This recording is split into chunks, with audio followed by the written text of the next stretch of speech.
Hello, and today we'll be playing Devil's Gambit.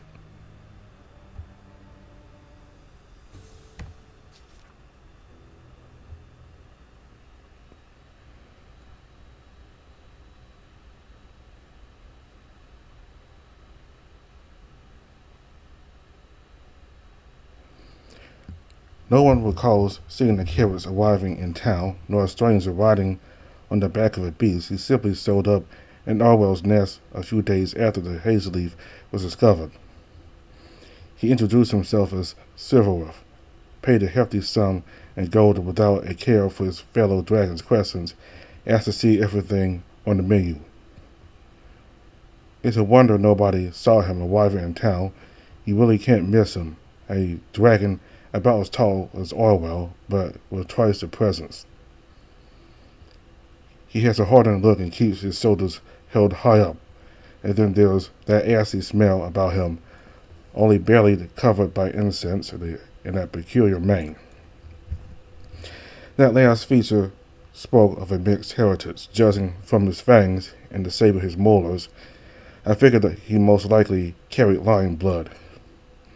He hadn't said anything about himself, but the moment I saw him, I felt it in my nerves he had been sent by the Inquisition. A glance at his clothes was all the confirmation I need. A leaf-shaped pendant sporting a dead tree over a rising sun, and the moon pendants hanging from his waist, both symbols of nature. Even Kaigon seemed apprehensive, looking at the dragon from the corner of his eye. He was still sampling Orwell's cooking by the time we left. I wouldn't see more of him until a few days later, when rumors about the Duke authorizing the burning of the hazel leaf began circulating. A crowd gathered around a ritual site to bear witness, almost like a smaller leaf-burning festival.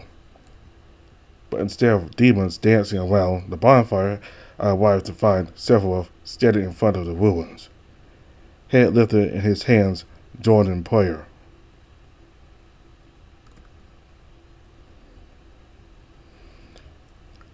Wolves, lions, all you that came from faraway lands.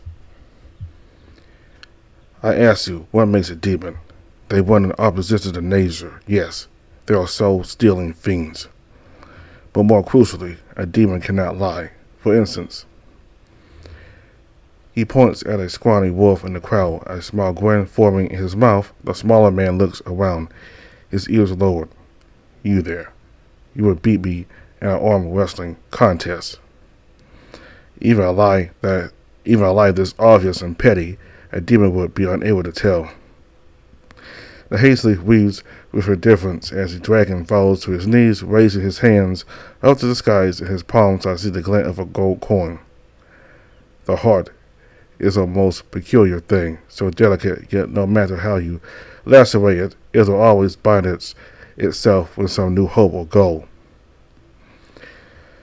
From the coin emanates an unfamiliar fire. It doesn't disturb the dragon in the slightest, even as it grows and advances towards the ruins.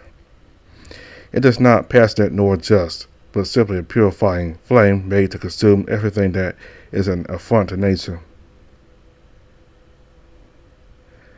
And as it envelops the ruins, Silvareth stands up and turns to face us.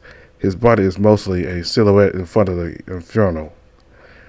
Demons, however, use the truth as a weapon to strip our hearts and we open old wounds. They worm their way inside in search of one thing, their true wish. They force you to look at something fundamental, yet unattainable, and rekindle the greed, the ambition, and the madness to pursue it at any cost.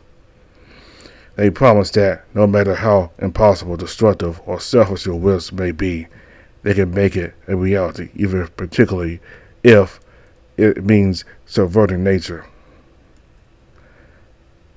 I've seen families undone by demons, fathers so consumed by their obsessions that they allow their children and spouses to starve.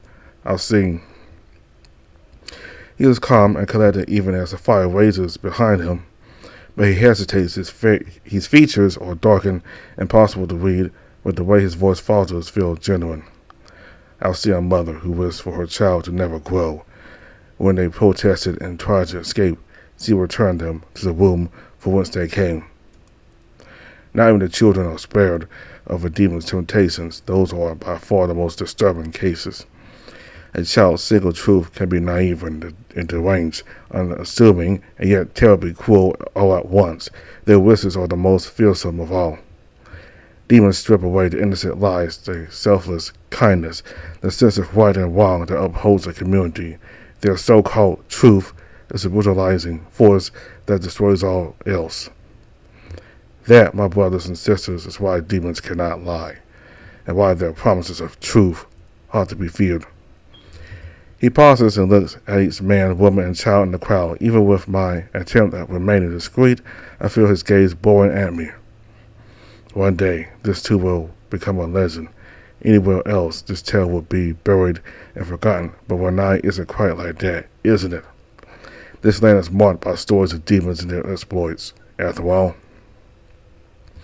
for the time being, I ask this of all of you present here. Beware the one that will peel away your layers and speak about your true wish, because that is most certainly a demon.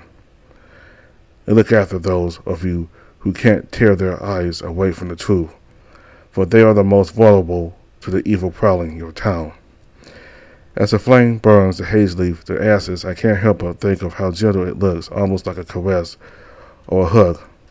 The vines and purple leaves crumble under that love, and the scenes in writing engraved on the stone pillars fade as they do. As for the inquisitor, all I can make out is the white of his eyes moving as he observes his audience once more, and this time he lingers on me, making no attempt to hide it. I remain a prisoner to its oppressive gaze until the flame has finished its job, extinguishes itself. So that's what happened. Kagan had missed the burning, with him being in the hospital to help care for Aaron that afternoon. In the end, I just couldn't send him home with the injuries he suffered from being thrown around by Manuel's guards. Kagan had spent the last few days giving a hand at the hospital and keeping an eye on the forest swine when time allowed it. The wolf takes a long sip from his mug, his eyes fixated somewhere distant. Between the inquisitor and the expedition, I have a busy week ahead of me. Do you think he'll seek you out? I imagine the first people he will want to consult will be the Duke and the priest. I was only an apprentice, but after he speaks with Aaron, I figure he'll want a word with me too. I wonder if that's why he was staring at me. We were eating together when he first came here, so maybe he recognized me. At least that's what I hope. One's kind of smell isn't so thick on me that he immediately detected it, isn't it? I wonder what he's up to now. He probably scoffed at the idea of that dragon trying to get in his way, but I'm still worried. Well, as long as what happened in the ritual site doesn't repeat, the Inquisitor should soon run out of leads, so I hope. I'm still wondering about how he introduced himself. Father Silvareth. Do Inquisitors usually live in monasteries? I don't think so, and I've never heard of them using a title like that. Perhaps it is a cover of sorts. You said he used a coin to conjure the fire. Yes, it must have been some sort of artifact. I've never seen anything like it, though. By the way, how did it go with Aaron? He's acting tough, as usual. Did any of the other doctors give you any trouble? No, why did you ask? I didn't want to worry you with this, but shortly after admitting him to the hospital, I was warned he couldn't stay there for long, and now that the expedition started again, they might want to send him back home. But why? He can't return there in his condition. Yeah, so I started thinking where to send him. Kakan's home was an obvious choice, but with how busy he usually is, he wouldn't be able to keep an eye on Aaron. It would be functionally identical to just sending him back to the forest. Then there's Tracer, but she's already busy raising her newborn, and I'd rather not overburden her. I left one option. Do you think Finbar, the blacksmith? He's been staying at home since he got injured in that valley. I asked him if he I asked him, and he does have a spare bed for Erden. He's like an uncle to me. We can trust him. To that, Finbar or anybody in his family knows medicine, but I can stop by to handle that. I just need somebody watching over Erden while I'm away. I'd be very grateful if you could arrange that. Yes, leave it to me. Tomorrow I'll tell the head doctor. By the way, how are you holding up? Me? I'm alright, all things considered. I don't know how you managed to keep your cool through all this. After a moment, he takes a sip from his drink and smiles slightly. Dealing with situations like this is my job, that's all.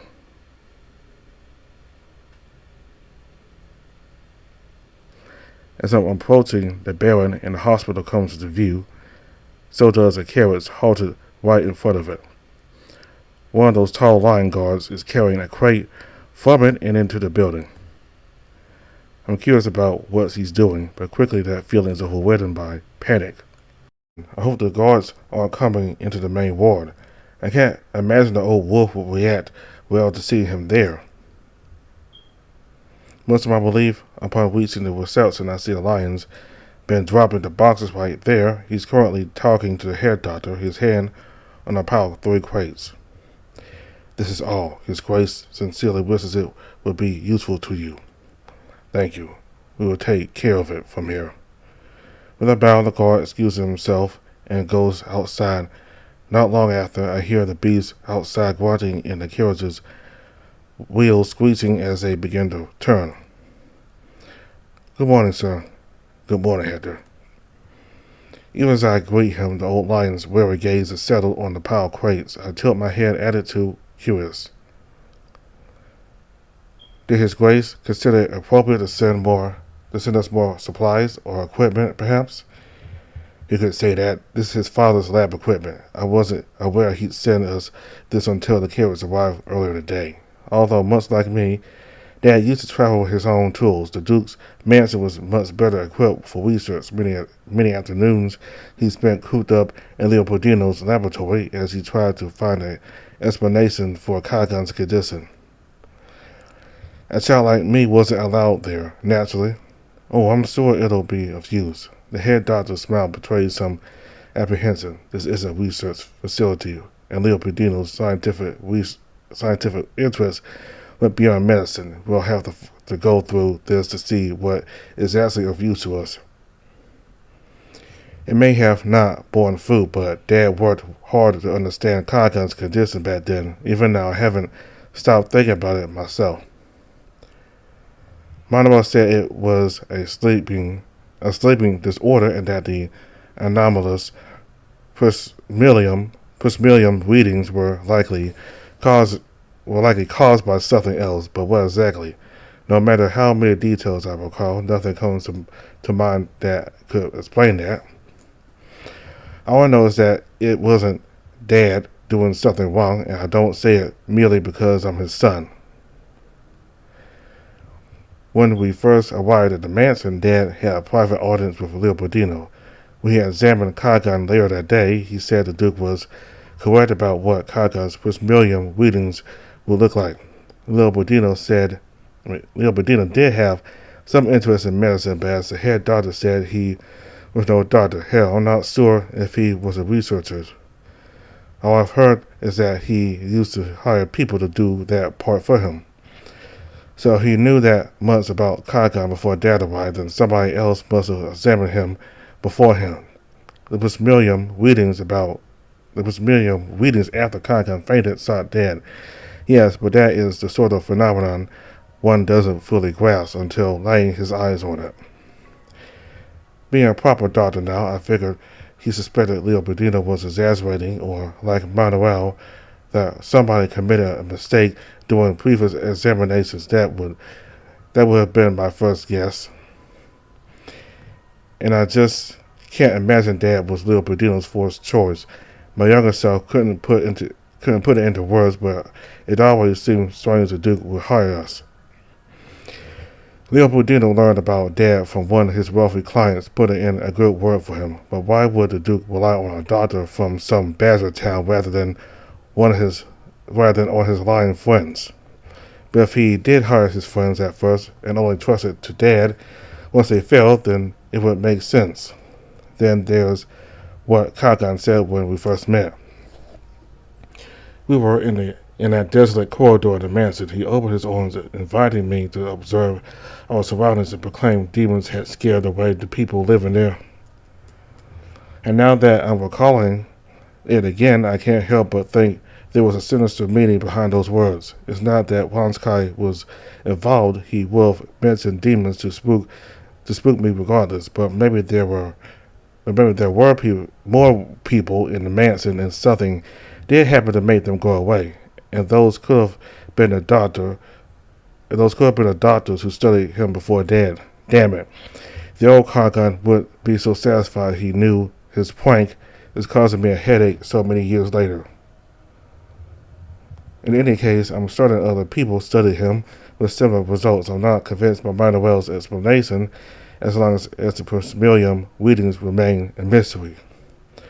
While it's too late to find an answer for Dad, Kagan's still around, and he's not as stoic as he looks. It would be no wonder if questions about his condition still haunted him. I wish I could take that weight off his shoulders.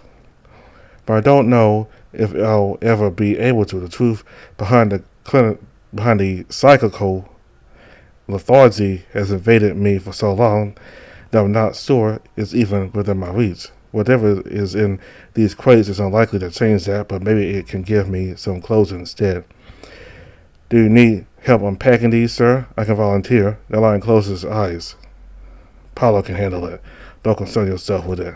But with the expedition starting, we might need to work at full capacity at any moment now. Don't you think it would be better to sort all this now? My, why the interest? I just think it would be troublesome if all this got in the way, and Paulo has the one the reception. It would be unfair to leave it all to him. We should split the work. The lion shakes his head. I know I'm being stubborn, but I want this.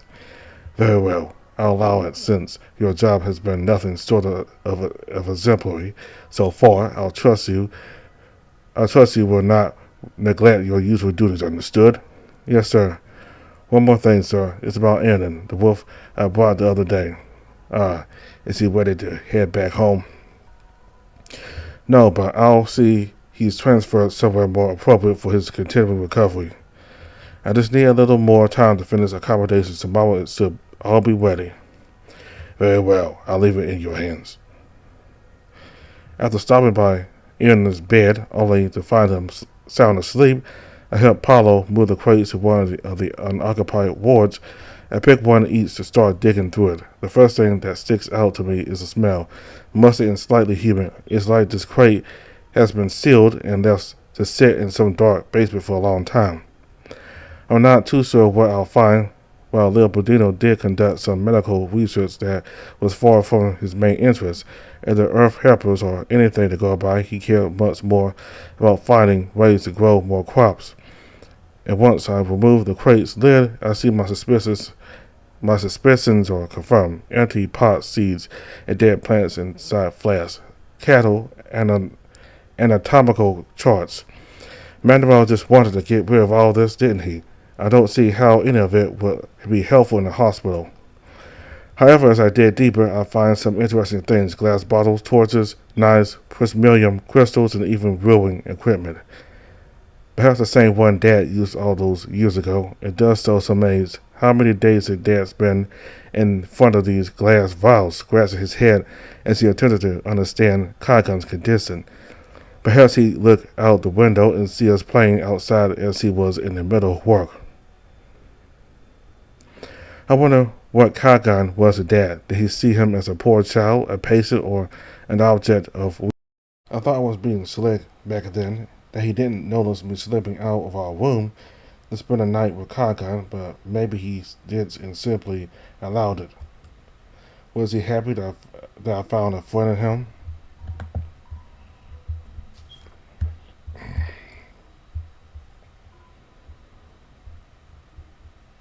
I thought I was being slick back then, that he didn't notice me slipping out of our room to spend a night with Kagan, but maybe he did and simply allowed it. Was he happy I found a friend in him, or was I getting Kagan to cooperate all he cared about? Dad was a kind man, I think, but but I know there's nothing he wouldn't have forsaken for Oblong's sake, not even me.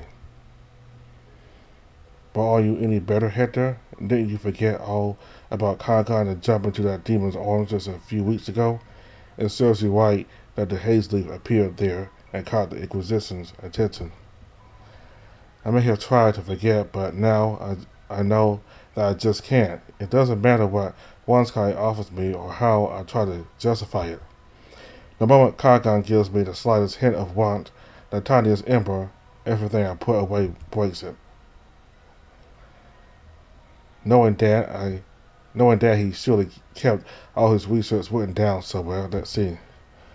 As I continue sorting the contents of the crate, a collection of tiny leather-bound journals catches my eye. The leather is rough to the touch, and the pages are distorted and tainted by time. I open one and see the ink has partially faded into some places and become smeared in others. Most of it is still readable, however. This seems to be research on crops. It's just notes on some experimental farming methods and magic. Some of it is rather wild. There's a part about burying copper pipes beside the crops and using magic to keep them healthy throughout the winter. Did Leopoldino write this? Did he realize what a powerful wizard you need to put this into practice, or the amount of copper you need? This could work for a while, but the constant stream of magic would eventually damage the pipes if they need to be replaced.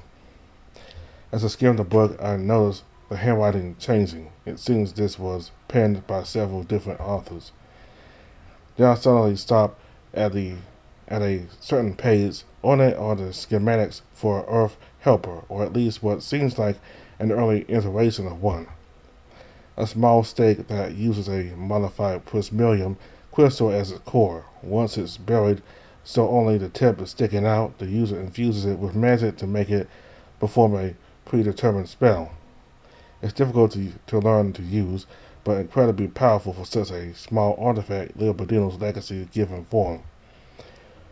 With a sigh, I close the journal and open the next. I look over my soda at Paulo, but he seems too busy with his crate to notice me getting distracted. I knew it. It doesn't take me long to find Dad's writing in one of the journals. The page has a recipe for an elixir, struck out with a large cross. Below is the following note. When I first began monitoring the patient's layers, I jumped to what seemed the most logical conclusion, that the outburst of life force that takes place when the cyclical lethargy renders him unconscious must originate somewhere from reason, the only layer that eludes the prismalium's eye. However, just because reason is invisible, that doesn't mean it never has been studied. We don't understand its relationship with life force, but whenever a patient suffers an illness that can't be explained by an imbalance within the other four layers it follows, then the imbalance would be located within reason. But no matter how many cases I study or how many experts I speak with, none of them match what the patient is experiencing. Could it be that our understanding of reason thus far is too incomplete, or perhaps even flawed? Certainly possible, I believe it would be worth it to explore some other possibilities first. That is the purpose of this elixir. He then went on to explain the purpose of each ingredient. The gist of it is that he suspected there might be something else invisible to both the prismalium and the naked eye in Kagon's body, and this unknown substance would be responsible for causing him to go unconscious. The elixir, once in his bloodstream, would hopefully attach to this substance and allow its detection and hopefully research. Interesting idea, though. It seems like a rather big leap in logic. Did he have a reason to suspect this might work, or was he desperately looking for clues? The next few pages are filled with different iterations of the same elixir. Considering all of them have been crossed out, I imagine they didn't work.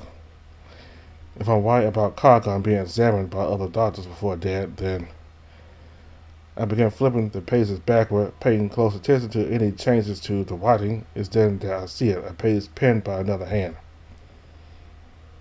I throw Paulo another look before holding the book with both hands and hunching over. Slowly I inspect the page. It's a description of Kagon's symptoms as well as the report for one of his visits. This is I thought. Their examination went the same way as ours. Then Dad really didn't commit a mistake, right? What else is here? I'm about to go through the.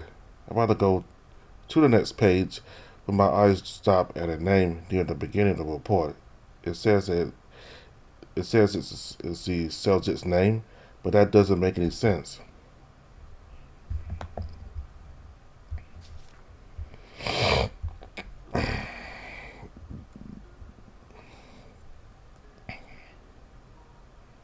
Slowly, I inspect the page. Its description of Kagan's symptoms as well as a report for one of his visits.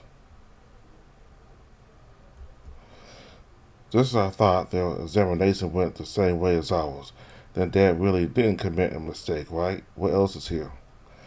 I'm about to go to the next page where my eyes stop at a name near the beginning of the report. It says it's the subject's name, but that doesn't make any sense.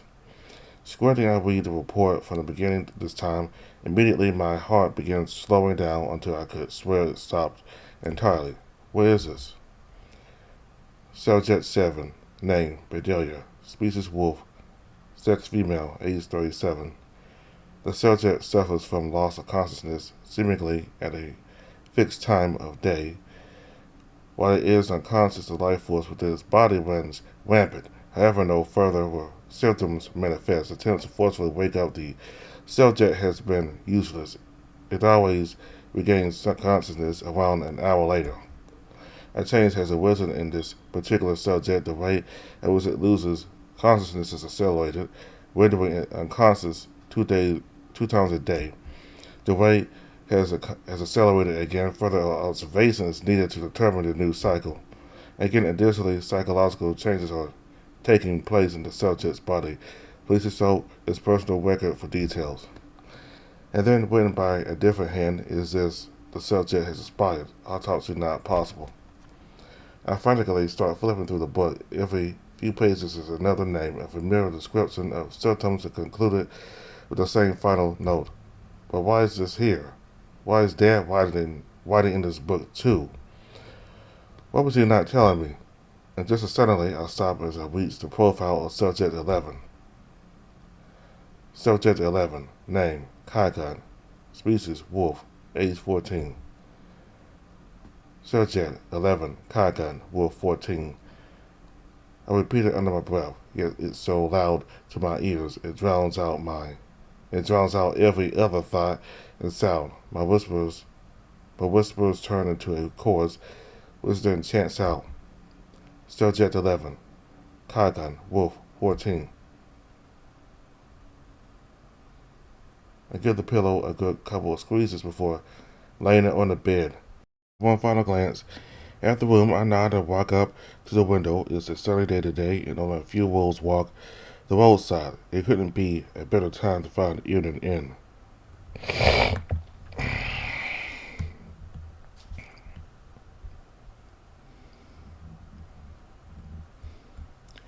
After one final glance at my room,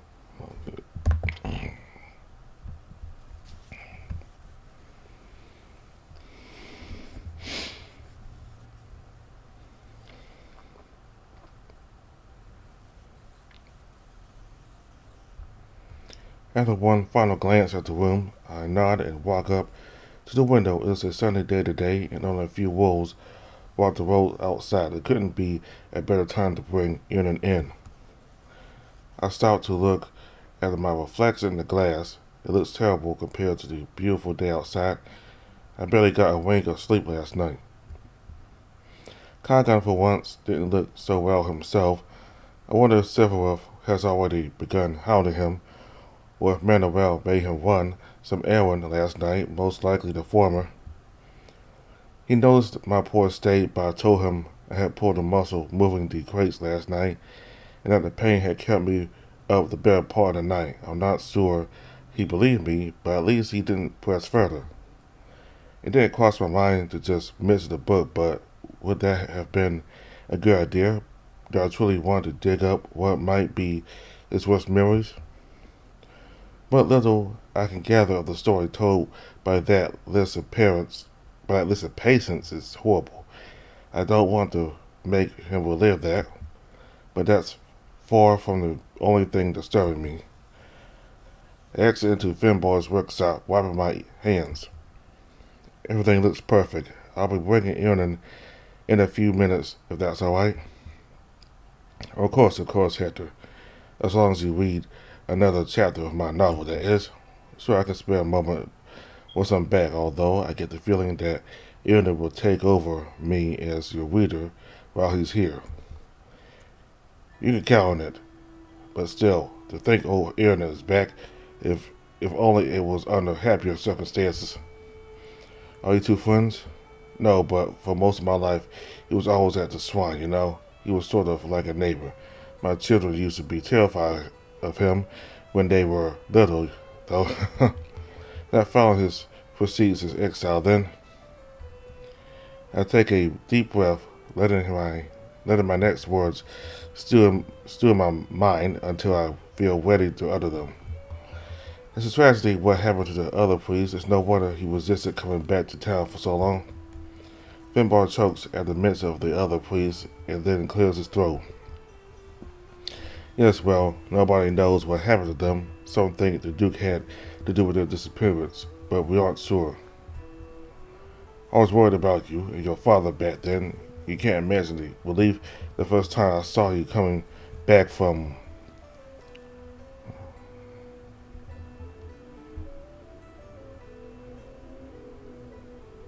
I was worried about you and your father back then. You can't imagine the relief the first time I saw you coming back from that mansion.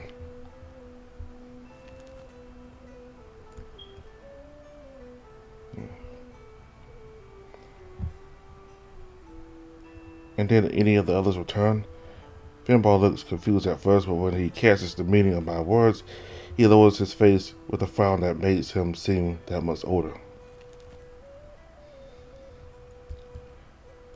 I heard my father took in a few guests while I was away.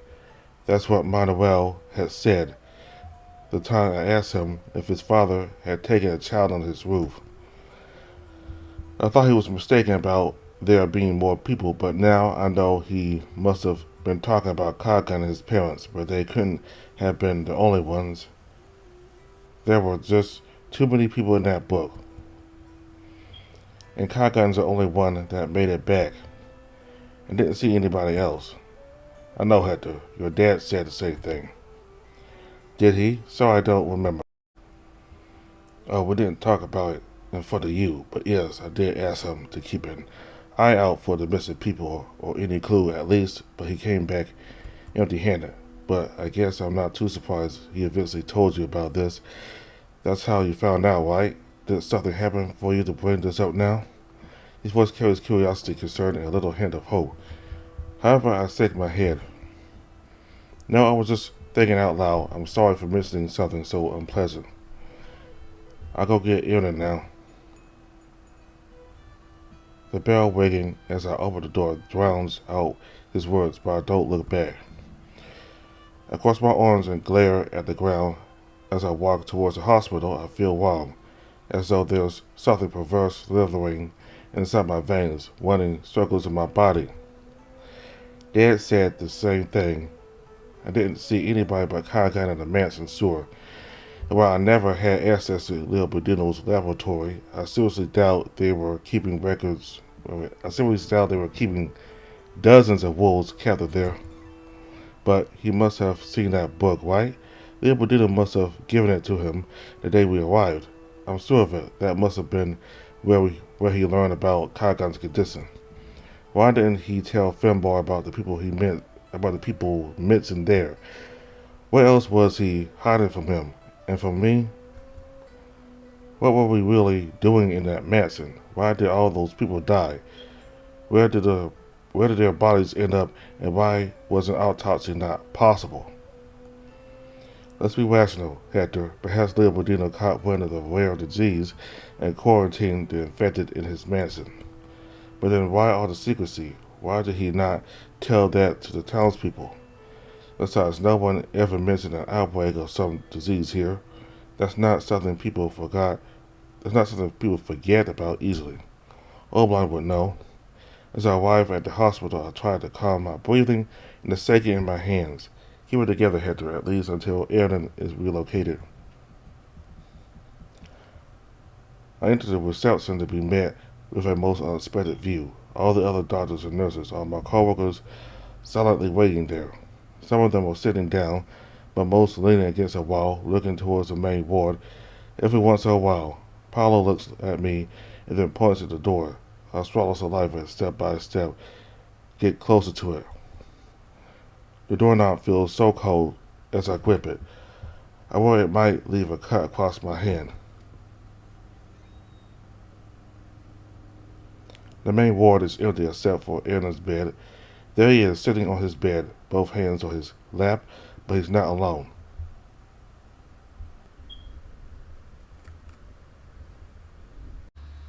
The priest notices me approaching, and so does his visitor. Speaking of the devil, Hector, yes? Please close the door behind you. Hector, this is Father Silvareth. Introduce yourself if you know what's good for you. Please, Elder. No need to scare the little thing. The dragon stands up, and in a second closes the distance between us. He takes my hand in a firm handshake, smiling reassuringly, ominously. I'm Father Silvareth. I believe you were there while I was burning the haze leaf. It's a pleasure to finally make your acquaintance. I'm Hector of Oblon. I'm a doctor. The dragon nods and lets go of my hand. I can't help but take a step back. Were you two talking about me? Yes, you came up, among many other topics. Well now, Elder, it's been a fruitful conversation, but now I'd like to see the shrine, your shrine. But seeing as you're in no state to take me there, why don't you act as my guide instead, Hector? I'm here for Erden, actually. I was supposed to be moved somewhere else today. I don't intend to take that much of your time. As I said, I only need somebody to show me the way to the forest shrine. The head doctor will understand. He's a reasonable man. Reasonable enough to know better than to do anything that could interfere with this investigation. I see guidance in Erden's face, but he just remains silent, looking tense. In the end, I nod, and the dragon claps his hands, making me jump. Excellent. Let us be on our way. As I leave the hospital and walk into the forest, Silvareth hums a song behind me. Constantly hearing his voice keeps me on edge. Then it stops, and so do his footsteps. I turn around to see him looking up at a tree, his claws softly caressing his bark. A most peculiar town, don't you think? I suppose, what were the valley, the lenses and all that? The dragon hums, squinting at the tree. I follow his gaze, trying to tell what grabs his attention, but it looks like any other tree in this forest to me. Then his attention turns to me. I try to behave as usual as he seizes me up, but I can't help breaking eye contact. With a mysterious smile, Silvareth lowers his hand. Let's continue. All right. This time he catches up to me. His gaze feels heavy on my shoulders. By the way, I apologize for the rushed introduction earlier. I'm Father Silvareth, proud member of the Order of the Red Sun. The Order of what? Are you not an inquisitor? Have you seen an inquisitor, son? They used to sport armor and a worthy sword, but the Inquisition and my order do work closely, yes. What's the difference? Our order is composed of humble priests dedicated to understanding the world and concerned with making sure all is well in nature. We are men and women of God. The Inquisition, meanwhile, they are. He pauses and measures his words with the slightest grin on his lips. They describe themselves as decisive, bold, utterly uncompromising problem solvers through and through. They're always so busy with all their campaigns, trials, and prisoners, so busy. In fact, they sometimes invite us to come and take a look at things when they can't do so themselves. His smile, along with his eyes, grows sharper. The people who are nigh are lucky. Had I not been available and willing, they'd be heads flying by now. But worry not. As long as I'm successful, it won't come to that, and I always carry out my duties. Why did I have to ask? God, don't let him see you're nervous. He'll tear you apart in seconds.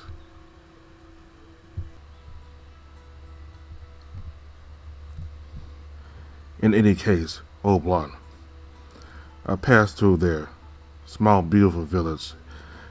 It's the same misfortune that has befallen it. But I do wonder, how does a bastard from so far away wind up here, becoming friends with the priest and his apprentice to boot? It must be a fascinating story. Your story must be fascinating too. Not at all. I'm but a humble islander, born and raised in a small port where ships would stop and resupply in their voyages. I spent the better part of my life isolated from the world, only listening to the sailors' tales. Only listening to the sailors' tall tales. I don't have much interest to share, I'm afraid. I know you're keeping a secret from me, by the way. My heart almost jumps out of my throat. I turn to see him. I bet more violently than I intended, and try to fire out a retort, but one word is all I manage to get out before my esophagus closes up. The wind, the rustling, and the birdsong around us all blur together into noise. What? He grins, enjoying playing with his food. No need to play dumb, son. The elder already told me you know about that. Took an awful lot of convincing, too. As I said, I'm no inquisitor. I won't roast a good doctor just because he knows a little more than he ought to. Little by little, my thoughts slow down, and I come to understand what he means. Of course, Ian told him that I know about the Dark God. You really won't? It would be such a waste. You could probably save many more lives than I'd spared by reducing you to cinders. He figuratively swats away the idea, making a disgusted expression. Let's get to the point. You're not from this village. You're practically a stranger. Ian said you used to visit, but that was long ago. As he returned only around 2 months ago, too late to be involved with the apparition and the demon allegedly tormenting the Duke. Allegedly, so he's not sure a demon is involved yet? I must have left my surprise so, because he chuckles. Seeing as you're an educated man and know about the Dark God, I was hoping you'd be interested in exchanging ideas.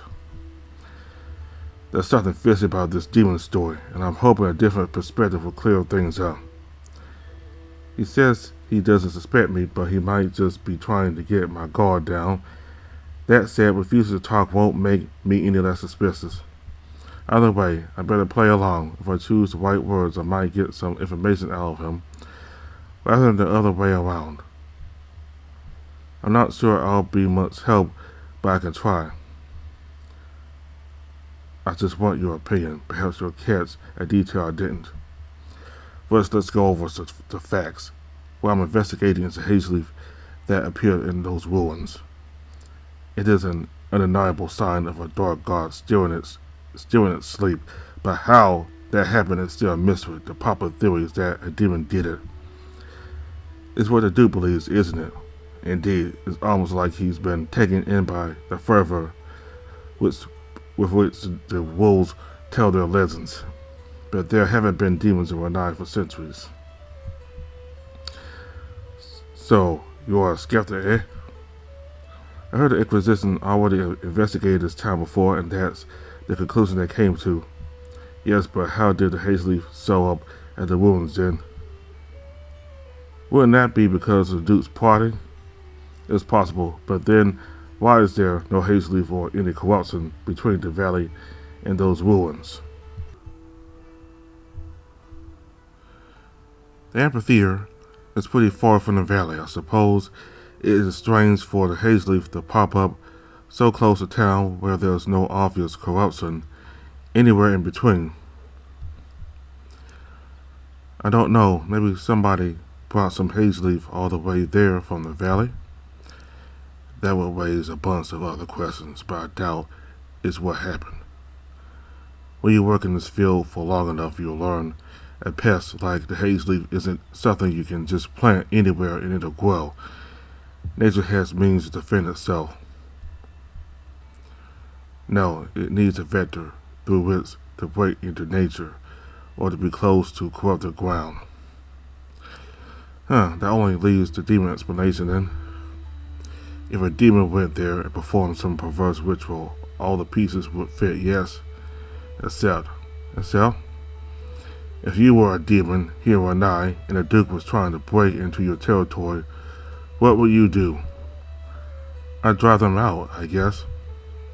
That's what everyone here says, because that's how it goes in Renai's legends.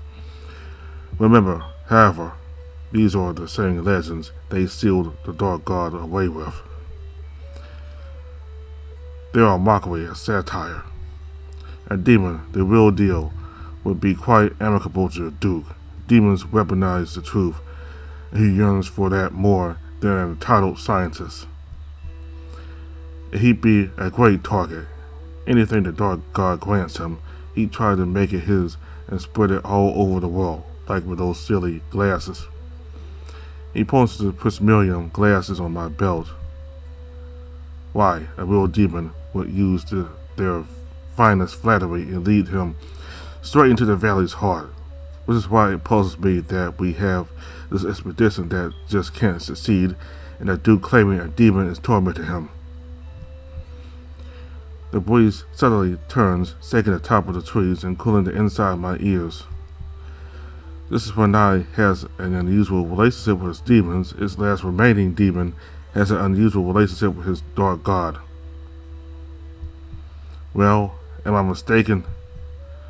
Oh, no, I don't think so, Manuel. He's obsessed with his research. I can't say he wouldn't strike a deal with a demon for its sake. It truly is a puzzling situation. Suddenly the dragon's footsteps sound much closer. Indeed, there's another possibility, however. There is?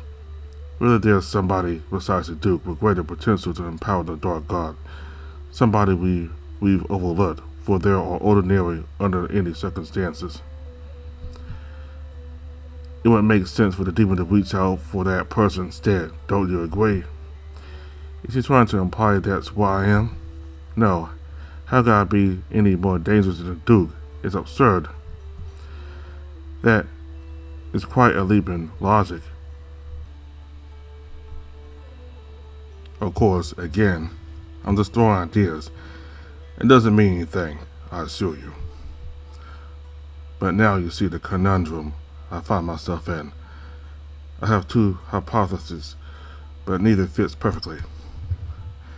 I don't know how to help you. If this was me diagnosing a patient, I assume I'd miss something fundamental and start over from scratch. Yes, I suppose you're right. Silvareth quiets down and looks away. He seems lost in thought, generally so. I sigh with relief. When the forest shrine comes to view, I point at a sack barely peeking out from behind the building. That's where Ernan keeps his texts. He seems to care a great deal for them, so be careful. Of course, friend, thank you. I look at the dragon, and immediately I notice a damp spot on the side of his abdominal region. He follows my gaze and laughs when he notices it. Excuse me. He produces a handkerchief and presses it against his clothes, rubbing the dampness off. It's transparent and somewhat viscous. Saliva? Oh, one more thing, son. About the priest's apprentice, how long have you known each other? Kagan, 11 years. Why? Have you by any chance noticed something irregular about him, perhaps some sudden change in physique or character? Well, it's been 9 years. He grew up. I mean, when you were young. I furrowed my brow, actually pondering his question. Any sudden change in Kagan? That does ring a bell. His behavior always changed upon waking up from a cyclical lethargy into sleep. I don't know why he's asking this, but I doubt Kagan's mood changing as a consequence of his sickness would be of any use to him. Hell, I wouldn't tell him even if it was. No, I don't think so. Interesting. Silvareth closes his eyes and nods. I just stand there, and after a moment he began walking away. If that's all, then I'll go back now. Oh, before you go, I appreciate appreciate it if you could think back to your time in the manor. Why is that? I'm sorry, I lied earlier. There's a third possibility regarding the demon hypothesis. See, it could be that the demon is still fulfilling a past pact, perhaps even one with the old Duke, Leopoldino. What makes you say that? To be honest, Ranai has been in my sight for a rather long time. Are you aware that Leopoldino conducted his own expedition into the valley, and that he successfully reached its heart? I heard he reached the valley's depths, yes. The Inquisition kept a close eye on him after that. They didn't know what he brought back with him, you see. However, nothing came from it. Just a few years later, he went on to invent his earth helpers and lived the rest of his life as a rich, if regretful and miserable man. And that struck me as peculiar. What made him so unhappy? What troubled him when he had everything he ever wanted within his reach? This isn't to say money will bring you happiness, but doesn't it seem rather unnatural that a man so rich couldn't even find a vice? Some respite from his pain, even if temporary. He was miserable, I assure you. Miserable. Aaron would be so happy to hear this. I can't help but smile a little for him. All right. What are you getting at? Doesn't the story of Leopoldino reaching the heart of the valley, and then achieving success sound familiar? It's what you said the demon would do for Manuel. Exactly. What if with Leopoldino did something really bad, and only now we're witnessing the consequences? That's why I'm also looking into that Manson's history. And my timeline's right. You were there not that long after Leopoldino returned from the valley. I want you to try to remember anything unusual that you might have witnessed during your stay there. You might have seen something and overlooked it at the time. I need to think about this, I'm not sure. Of course, we have time to spare for now. I make to walk away, but the dragon remains in place, smiling blankly, like he was expecting me to stop to ask him one last question. Say, exactly how long ago did Leopoldino return from the valley? He scratches his scaly chin, looking up. I say, 11 years ago. Leopoldino returned from the valley 11 years ago. He smiles warmly. What a coincidence, right?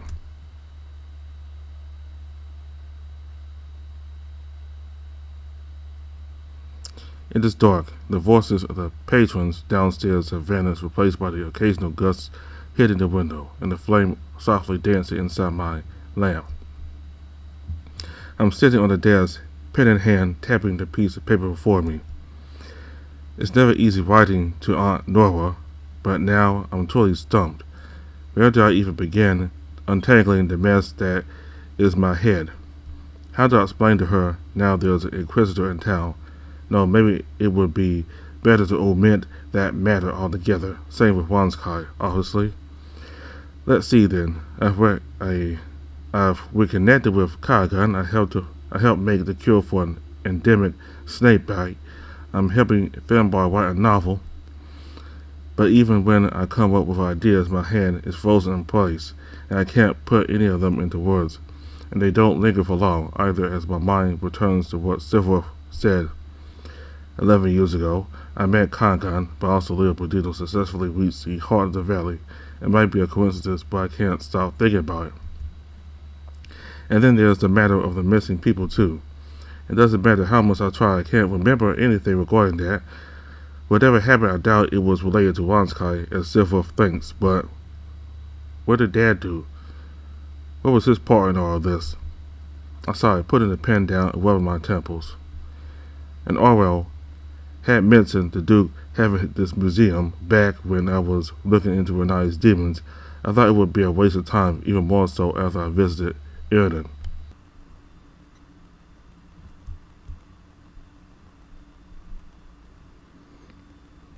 But if I just wanted to return to the mansion to look around then.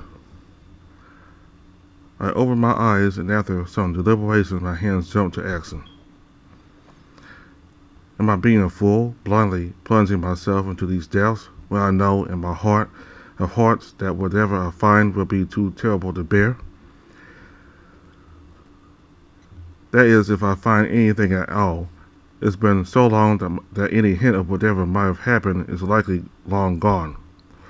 But still, I need to try. I want to understand what happened to Kargan and what kind of man my father truly was.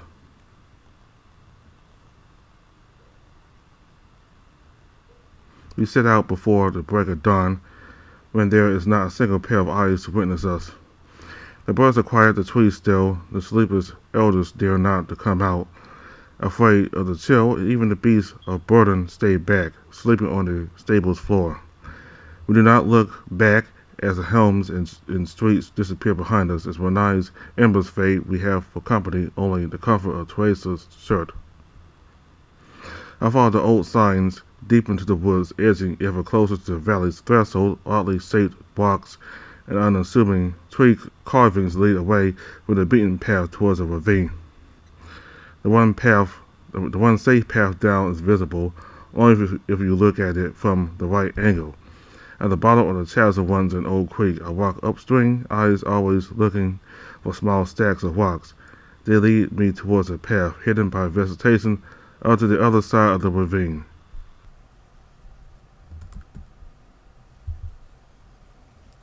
Not a difficult hike if you know ancient signs used by the priests were nigh to navigate the valley, but almost impossible otherwise. Once I climb up to the other side, I sit on a rock and put down the bag I had been carrying. I allow myself a moment to think and watch the sun rising from the horizon, extending its rosy fingers from the tree tops far ahead. I catch the silhouettes of birds taking off as their songs echo through the ravine. The ground is damp from a light rain the night before, and the soil lets out a rich aroma that foretells a bountiful harvest. I keep my senses sharp, sight, hearing, smell, searching for even a distant hint that we are being followed. Can't be too careful now, with that inquisitor around.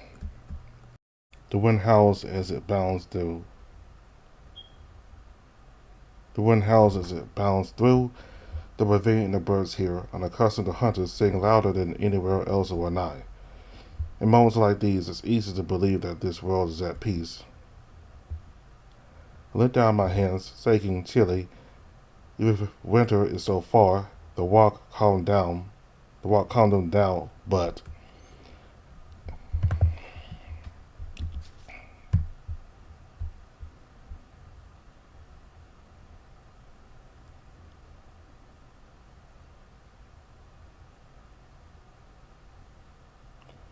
the wind howls as it bounds through the ravine, and the birds here, unaccustomed to hunters, sing louder than anywhere else or nigh.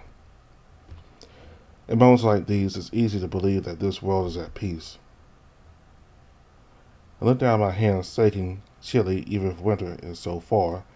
The walk calmed them down, but anxiety, that's what Dad calls it, a fire in one's core, as thoughts of 1,000 possible futures flood in, all mixed in a tangled web of uncontrollable factors. I can almost see it all from a bird's perspective, all were nice laid bare. The valley with its infected heart, the buildings in town, people and beasts of burden no bigger than a grain of sand. In this vast game board, just what actions are available to us, how will each move impact our adversaries and their decisions, and how can we anticipate them, and in this vast conflict, what role will luck play? All the storm of thoughts coalesces into a single thorn, anxiety, and emotion, and yet one I struggle to conceptualize. Before I could grasp the sensations it carries, it was gone. All that is left is the chill and the shaking hands like arcane signs left by a long-gone priest. Just as I think back to the source of this emotion, the amphitheater overtaken by hastily my ear flickers. Have patience, Ryan, just a little more. No, it's fine. I was just thinking back to last night, Kitey. I really outdid myself, I think. I bet everyone's in town talking about that trap I set up. The Duke will have a hard time finding people for an expedition anytime soon. The way that guy's eyes shot up in panic. You think I'm some kind of monster from it, but I was just hiding in a bush. What do you think? Did I do good? I can hear the smile in his voice just as well as he can feel the weight of my silence, and that delay in my response is enough to clue him in on what's to come. Before I can muster a word or even a thought, his tail's already tucked between his legs. He tries to recede and hide under the surface, but his presence is unforgettable, unmistakable. We are two animals staring at a cage, and there's no way out. Yet my pulse quickens. At the back of my head, I become aware of how easy it would be to run into the woods and hide. Thoughts of hiding places and forgotten spells skitter. But this time, I can't let it slip by. I reach down below the surface and grab him by the scruff of the neck. Ryan, we have to be careful. That man, the inquisitor, is dangerous. He doesn't dare to look at me in the eyes. I can feel every turmoil in him, and above them all is his fear of my disapproval. See him in such a state, I can still feel a pang of sorrow. The irony doesn't escape me that I can do so dearly feel for him, but not for myself. Ryan, look at me. Things have become so much more complicated now, all because of what happened at the amphitheater. The Inquisition is not afraid of violence. They can hurt us. Tracer, Dad, Hector, everyone were dying. And this is not part of the plan, is it? We specifically did not want the Inquisition here. Keeping my voice flat and neutral takes more effort than I care to admit. Even then, he struggles and launches the first thought that comes to mind. But we didn't plan for Hector showing up either, and that turned up all right in the end. We can figure out a way. You're afraid of the Inquisitor finding out about your hands, right? Fear, that's what it is, right? Fear of what might happen. Around our streets, painted in blood. I know just a trick to make him think your hands work fine. It'll be all too easy if you just follow my instructions. I bet he's right. Compared to him, I like to try to learn magic, and the reckless abandon with which he plots how to use it. I handed both of those over a long time ago. Even so, if he can pull off a trick, then so can I. But it's not what we need right now, and the handful of seconds it takes for me to think it through is enough to make him visit again. I might trick him at a glance, but you'll be using the eye's essence as a catalyst, and that would be much easier for him to notice, and far worse for us. There would be no clearer confession of guilt than that. He'd have us executed on the spot. He looks away, but this time his presence does not proceed. He grows quiet and still, and for a moment I feel the chaos underneath his surface settling down. Just as that connection forms between us, I'm assaulted by a chill. My hands start shaking again, and I feel a terrible weight on my back. My eyes hurt, and that is just a fraction of what he's feeling as the weight of his actions hits him. At the same time, he catches a glimpse of the game board I've laid out, and how much the situation has worsened with the Inquisitor's arrival. A new player has been introduced, a knowledgeable and unpredictable one, far more dangerous than Manuelino. Our pool of available and productive moves have shrunk to a nearly fatal degree. The reality of the situation finally dawns on him. I fucked it all up, didn't I? What are we gonna do? Can we still keep everyone safe? Is Ireland going to get better? Will they hurt Hector? I'm going to figure it out. I'll find a way.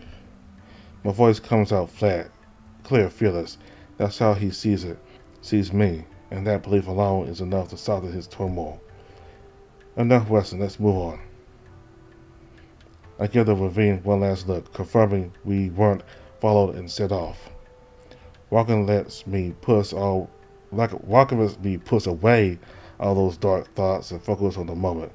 The crunching of leaves underfoot, the sense of bark, grass, sap, and in decomposition. The sun proceeds in its march. Violet gives way to blue. In the sky above us, the night's chill is dispelled. In the distance, far above us, a hawk calls for its mate. Closer from the trees surrounding us, there is a chirping of common birds. I focus on each sensation, acknowledging and naming them one by one until Ryan's turmoil subsides. But he does not dip back into the depths. He lingers at the edge, following my gaze as it travels across the trees in this area, examining their unique features. Close to the ground, their trunks are thick, but thin out gradually until 2/3 of the tree's height. At that point, it spreads out and forms 5 branches, 4 more or less aligned with each other, with the 5th bending further down or angling itself in a different direction. Each branch then repeats the same pattern once or twice more.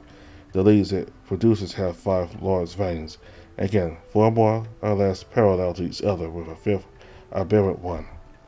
The people from Renai are too accustomed to the Eyes Valley's oddities. They might get an impression that the trees here are peculiar, but they wouldn't be able to put a finger on why. A fresh outsider, however, from a glance would notice that they look like arms, each one a forearm jutting out from the earth with 5 thick fingers crowning it, which in turn repeat the same structure. They would notice, too, a pattern in these woods, that entire patches of it grow right-handed and others left-handed. There's a logic to it. All one has to do is find the exact line where the right meets left and follow it deeper into the woods. They'll find the summons tree. I let out those thoughts linger in my mind, allowing Ryan to listen to every word. Little by little, the embers of his turmoil turn cold. Can you believe it, Ryan? Long ago, in the times of ancient Renai, when our people lived in the valley's heart, there existed a massive network of roots and trees. It began with a single sapling, touched by the eye's essence, whose roots became so vast it began sprouting new trees across the land. Just imagine a being so colossal and so incredibly old, outliving ancient Renai's golden age and remaining undetected, forgotten, utterly at peace. It roots all the way here, so far from the valley's heart that, even if it was still connected to a original web of roots, the eye's influence was diluted on the way. After the cataclysm, the network of roots was fragmented. The eye's essence could no longer reach this far, and so today the trees here have the aspect of the valley's innermost heart, while retaining none of its power. I could almost feel his weight, as though he was hanging from my back, arms draped over my shoulders, with his ear aimed at my mouth. He drinks up every word, even if he already knows it. All the chaos, confusion, and grief is put to rest, and in its place, new visions take shape, of a different time in this same branch of the woods, when the world felt simpler and kinder, even if it isn't. In his recollection, all that is tender, and Levin gains twice the color. The sovereign tree swaying up ahead almost seems to beckon him to its peaceful roots, to a resting place of long-lost kin. Familiar voices echo through the woods. He carries an overfilled basket of offerings, each bountiful fruit at the flower of its youth, ripe and ready to be savored. When I try to recollect on my own, they always come faded and muffled, as if I only remembered how they should sound. The words I would describe them with, and not how they felt. But when Ryan does it, every color is vibrant, every sound specific and rich, every scent threatens to bring tears to my eyes. A part of me wants to believe those memories are mine, and another cannot forget how foreign each sensation is, as though this is but a recollection of something that never happened. Even if I could see my reflection in that memory, would I recognize my own face? Would there even be a person in the mirror? But even with all this doubt, I cannot sate a deep heart-wrenching longing for this past, for a world that will not return. Even if these memories are not my own, I long for them. His hug tightens, his mouth draws close to my ear. It's nostalgia, Caddy. The lions call it sardate. Thank you for indulging me. It's very kind of you. You're welcome. We should bring Hector here one day. He liked the trees. Would he? I figured seeing arms growing from the ground would make a good doctor like him uneasy. He'd like it if you brought him here, I'm sure. You could spend a day talking about bark and roots and he'd be drinking it from the palm of your hand. You could sit together on the rock overlooking the ravine, counting the fish swimming in the river below, and he'd be as happy as if he was sniffing my crotch. Then you lay your hand on his waist and pull him in, slip a finger under the waistband of his pants just to give him a hint. Trust me, he wouldn't mind the freaky trees. You could tell him they have eyes and he'd put on a cell for them. His voice is dripping with excitement, and I feel it affecting my body. I can't help it. And if you don't want to do it, I'm sure I could make it work.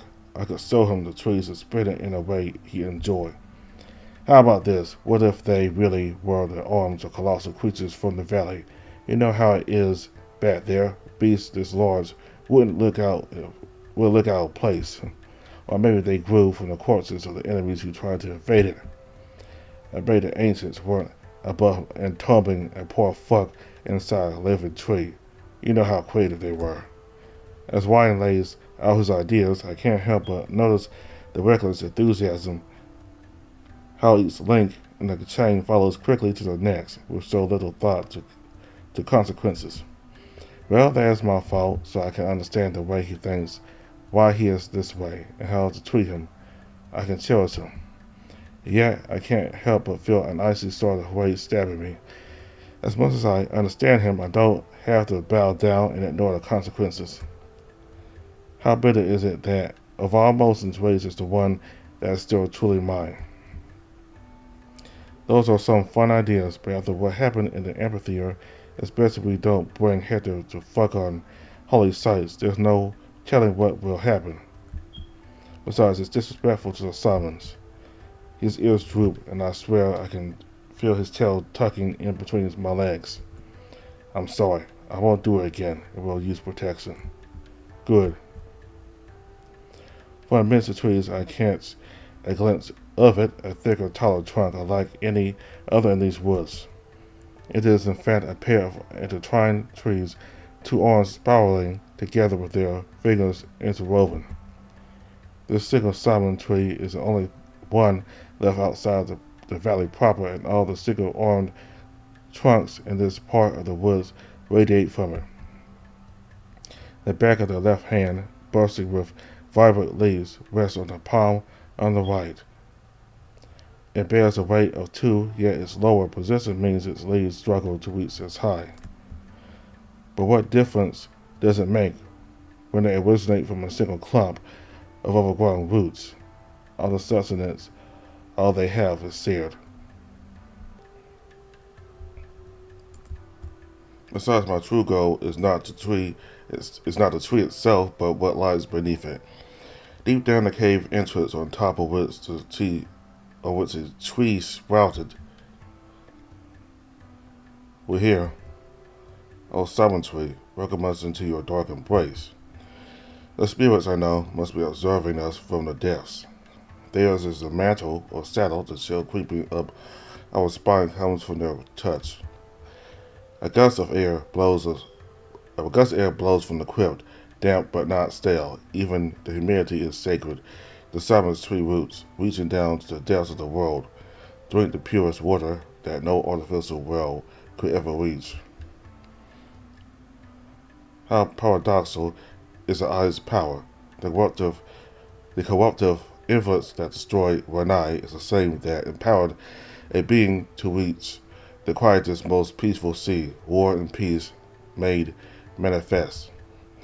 I take an oil lamp, hidden in the entrance by our handprints, run a while and try to light it despite the uncooperating wind. Wine drifts forward to my consciousness. Do you think it was a mistake approaching Hector? I mean, I managed to get an ember, but the chill, damp breeze blows it out. No, looking back, I should have been bolder and taken a chance when he approached. Even if I was still hurt, we'd have figured it all out as we went anyway. It wouldn't have been a problem, so I can't say that your approach was a mistake. But that little trick with the amphitheater sure was. What my temples. You know I don't like saying that, but I told you, I have a bad feeling about it. You misunderstood your relation with the eye. It's like the ancients. I know. Whether the cause for the hayslip was Ryan fucking at the amphitheater in particular, or just him fucking at all, I cannot say for sure. But had we been more careful, we'd have figured out earlier to use the suppressing surgical for those occasions. Still, I'm not blameless. I should have known how Ryan would react, how impulsive he'd become. I was underprepared to deal with it. But no point crying over spilled milk. We have to look forward and find a solution to this problem. There has been a clean way out of it. Ryan brushes his hand over my chest, teasing me. And there's a matter of you and Hector. You deserve love and happiness too, brother. He does love you. Well, Kagan, aren't you happy that in this precarious world we live in, there's someone who yearns for you? I suppose I should be happy, except it's hard for me to think of love when an inquisitor is threatening to chop our head off. But can I even feel happiness, or did it become entirely his? Well, to me, that's one more reason to go ahead and enjoy what time we have. How about? He makes a point of hemming and hawing, pretending to think, where I can easily tell exactly what's on his mind already. I know. You should invite Hector to the Great Lake Games. You won't be competing, everyone will be having fun, and you and him can just enjoy a day together and get intimate at night. You could give him the Renai special and go with him to the woods, take a bottle of wine, some bread and cheese, and fuck him against a tree. A Renai staple, if there ever was one. Yeah. Now's your chance to show me how it's done. Perhaps. Come on. If you don't ask him out, I'll have to play the wingman. Don't tell me you didn't want to grab him. That time in the river, shove that big dumb nose of his between your balls. Throw up his mouth and defile his throat right there and then. The pussy will not end until his jaw pops. Make him choke until your dick is all he can taste and smell. And you know the best part? He'd be so grateful for it. I get another ember, and this time it stays. Enough horsing around. Now it's time we pay our respects. I feel a sharp self in Ryan's tone as he drops the jokes, and at the edge of my consciousness I can notice a change in him. In a moment he's taken over by the solemn duty of our station. I extend my right hand as he copies with the left, first facing his hand over mine and then shifting it slightly, so that our fingers intertwine. We speak as one. Venerable ancestors, survivors of the Eye's awakening, heroes of a bygone era, great leaders of our people. In our time of most need we come, seeking guidance. Please grant this air a glimpse. Our throat tightens, a spark. Ryan closes his eyes, mine stays open. Of your guidance, so that our people may yet again overcome this trial. Please grant us safe passage to your place of eternal rest, venerable ancestors. In the distance behind us a hawk shrieks, the wind howls, leaves and branches sway. There is no great revelation, no divine intervention, no flash of surgical magic. The world, the order of nature moves on in utter indifference. Ryan bows, while I remain standing, holding our lamp, gazing at the dark entrance of the crypt. Ancestors, Mother, Father, guide our step. Together we step into the darkness. The descent is easy, the path is wide and tall, so that even a wolf of my size can go in without any discomfort. That's why they chose it here, after all. The floor itself is even, and as we follow the spiral staircase down, I catch glimpses of faded cave paintings in between the tomes carved into the wall. I hesitate as I catch rudimentary drawings on the wall. The lines are thin and inelegant, as though drawn by children. Then my gaze goes to the small skeleton laid to rest there. So small it barely fits the tome. The silent tree roots if embrace it. I catch only glimpses of its bones. We proceed with our downward spiral. The deeper we go, the wilder the roots become, up to a point they cover the regular surface of the stairs. I'm careful not to trip. Silent tree, forgive our trespass. And can't help but feel a pang of pride as one's tense sense of respect comes out. I did not give this aspect to him like any rowdy pup ought to. He learned it himself, lesson by lesson. Even when he catches my thought, his concentration does not falter. We reach the bottom of the staircase, the walls around us widen, and at last we reach the crypt, a large room, most of it consumed by the essential mass of the Simon tree's roots, and resting against them, embraced by it. Venerable ancestors, they slumber amongst the roots, content in the knowledge that the sovereign tree accepted their earthly remains. All they had, all they once were, all that made them was entrusted to this quiet, faithful colossus. Theirs was a depth beyond fear, for they knew the I inside them would be absorbed and diluted by the sovereign tree. Before them we kneel, I stretch out my right arm, while Ryan mimics the motion with his left. Grant us the strength that once helped you through this treacherous valley, the wisdom with which you led our people, the resolve to survive against all odds. Ancestors, please grant us a sign. Point us to the fruitful path. Wine's voice cracks, and it leaks through to my own. Please, I beg of you, our people suffer under the hands of a cruel lord, and now they threaten us with yet greater violence. Once more he glimpses all the pieces on the board. The weight of his actions hits once more, and his mind overflows with emotion, a barrage of visions born of fear, uncertainty, pain, and loss. It's a flood in the truest sense. My thoughts are overwhelmed by the intensity of it all, and my senses become muffled as if I was diving into a deep, turbulent river. I lose track of my own body, of my thoughts, but despite the chaos, there is a hidden logic in this whirlpool. Even with my eyes closed, even with all my senses muffled, I know how to navigate it. I relax, breathe in, and allow the current to carry me. When I open my eyes, I find myself hunched over, staring at the root-covered floor. My mouth moves on its own. It's my fault. I should have thought it through.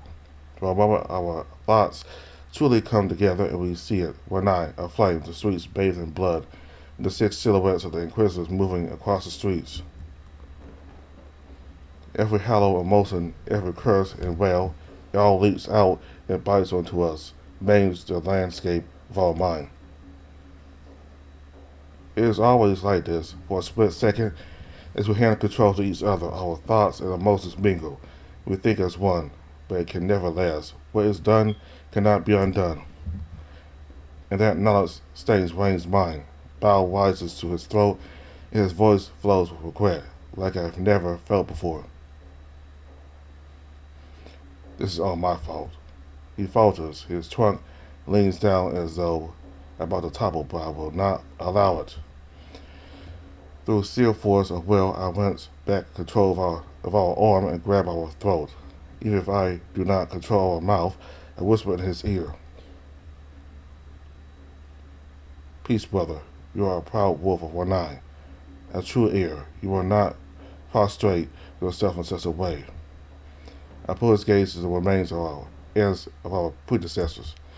Our ancestors would not allow it. Now dry your tears and pray with me. From the eyes clutches, you have delivered us, most esteemed, twice wizened ancestors. The wolves of our nine forget. O summons of our duties, our rights, our old burden, our darkest restless nights go without song, and fruitful nightmares threaten to slip through. Venerable ancestors of our nine, many branch summons touched by the eye, guide our people to the one fruitful path. And yet no guidance comes. 100 times we pray until the last threads of sunlight coming from the hallway behind us disappears. Our ancestors will not allow it. Now dry your tears and pray with me. From the eyes clutches, you have delivered us, most esteemed, twice wizened ancestors. The wolves of our nine forget all summons of our duties, our rights, our old burden. Our darkest restless nights go without song, and fruitful nightmares threaten to slip through. Venerable ancestors of our nine, many branch summons touched by the eye, guide our people to the one fruitful path. And yet no guidance comes. 100 times we pray until the last threads of sunlight coming from the hallway behind us disappears. The ancestors do not see fit to respond. While Ryan's voice falters and cracks to look up to the remains, to their hollow eye sockets, their distant gaze. O venerable summons, have you too abandoned us? Are we left with no guidance, no accomplice, no respite even in our people's bosom? Brother of mine, soul, branch of our tree. I continue holding Ryan, praying even as his voice fails him and breaks into a sob. Words come to me, vivid and burning, each overflowing with purpose as if it had been taught to me long ago. Whoever may hear my oath, it rose up inside of me, a kind of fire, all at once, new and familiar, belonging to us both, but mine first and foremost. O vile sickness-stricken one, day and night I will hunt. Wherever you may go, my hand will bring you low. However you may hide, you'll find me by your side. Roy one, when this yours by right, I'll bring without respite. After our fearsome campaign and nightmares we shall remain. We orphan wolves of our nine.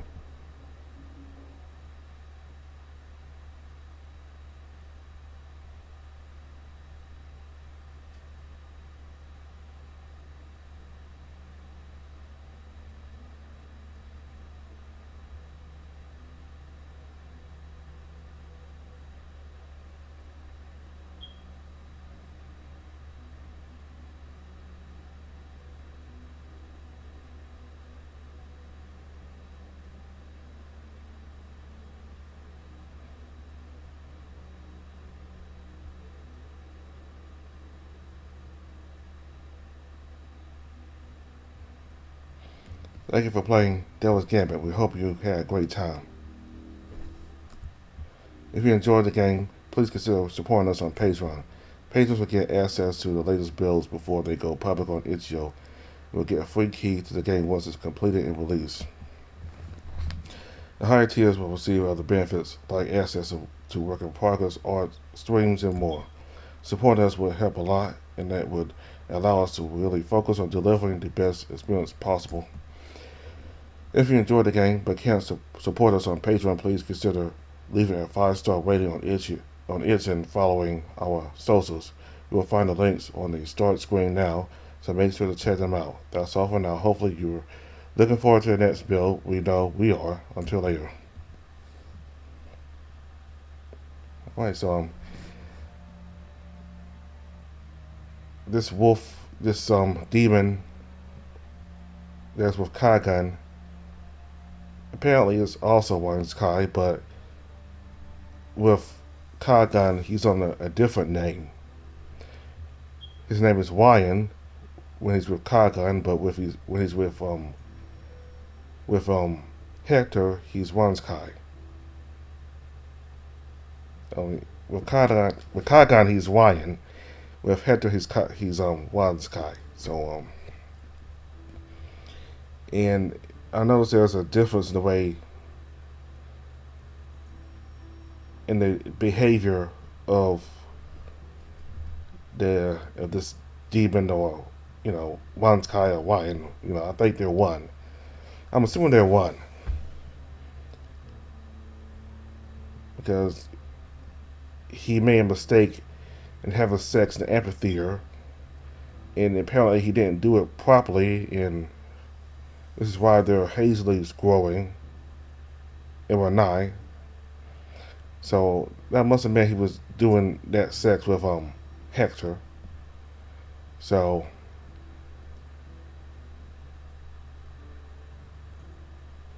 I'm assuming that this is the same. Wyan and Juan's car are the same. Yet, like when as Juan's Kai, he's kind of, more mischievous. He has a more mischievous demeanor with Hector. Yet when he's with Juan's Kai, excuse me, like when he's Juan's Kai around Hector, he has this mischievous behavior. This kind of like this, kind of sinister but not really bad type of person. Yet when he is Wyan, he's with Kagan, he's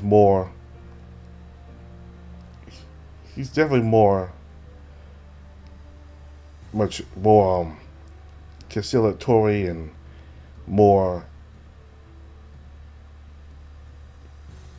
It seems like he's more friendly with Kagan, and he even seems to have the emotion, like sadness and being happy and wanting and wanting Kagan the best, and like he gets sad with Kagan whenever the ancestors don't answer the prayers. I haven't seen that with Juan's Kai, him being sad and just and him being like happy, this innocent happiness, So there's definitely a different type of behavior, two totally different behaviors between Juan's Kai and Wyan. I'm assuming that Juan's Kai and Wyan are the same person, like Juan's Kai, he acts a certain way towards Hector, that he acts a different way towards Kagan, like a brotherly type of relationship. So they're praying that the ancestors protect the people of Renai from the inquisitors, because it looks like the inquisitors are about to wreak havoc on Renai, and that inquisitor we met and talked, who spoke to Hector out in the woods, he seems to have a good idea about Juan's Kai. Well, he didn't really drop his name, Juan's Kai or Wyan, whichever one. I think he knows that a demon similar to Juan's Kai is doing all this.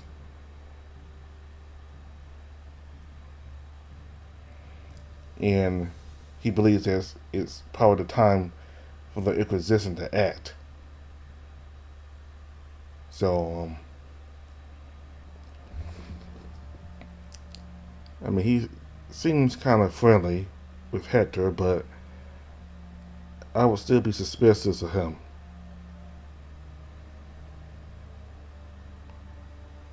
So,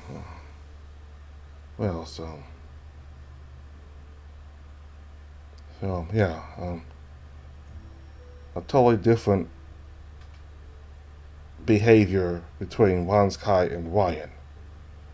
Juan's Kai being kind of like mischievous and kind of, I guess you'd say sassy too.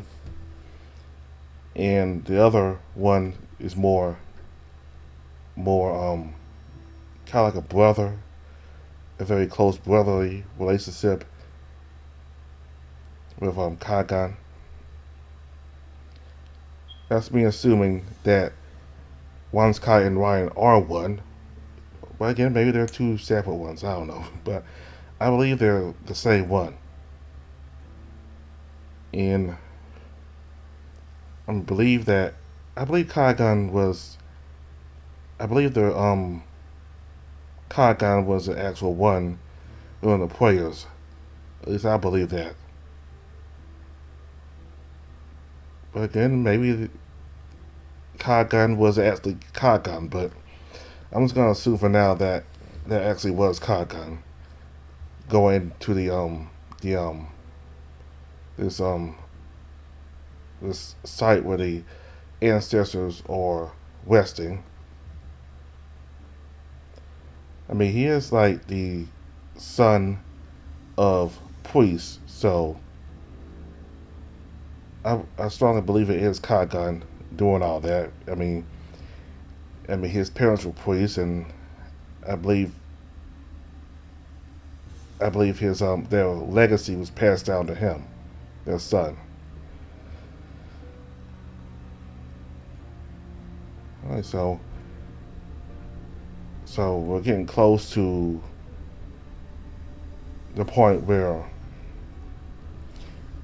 there's going to be a lot of trouble with the inquisitors, and plus with the great this big sporting event coming up. I forgot what it's called already, but this big sporting event, Ryan wants Kagan to hook up with Hector and go out to the forest while the games are going on, just make love and have sex. So that's what Ryan really wants. I mean, for them to be in love. So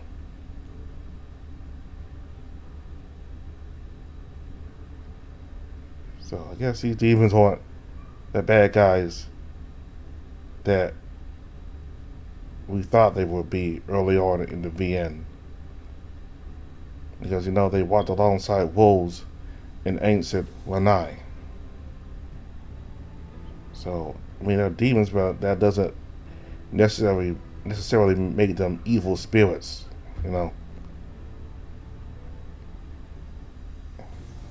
Alright, so that's all I have to say for now.